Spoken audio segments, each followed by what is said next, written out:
saying he's frustrated by the bloc's response to coronavirus. EU talks about how to help some of the worst affected countries have stalled. Our Europe correspondent Gavin Lee is in Brussels. Considerable problems within the EU, Gavin.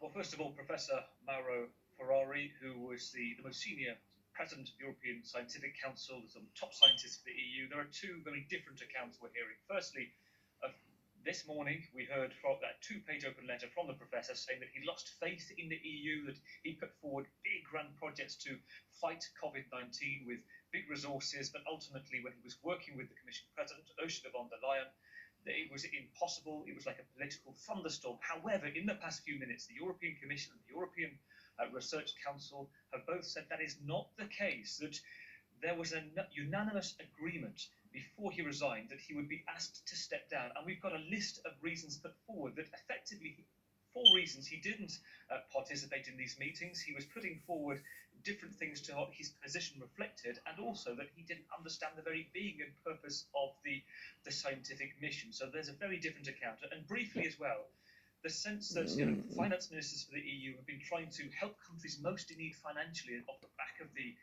continuing pandemic. They met for 4 hours in a tele-video conference up until 5 o'clock this morning. Couldn't agree. The main sticking points between the Dutch and the Italians.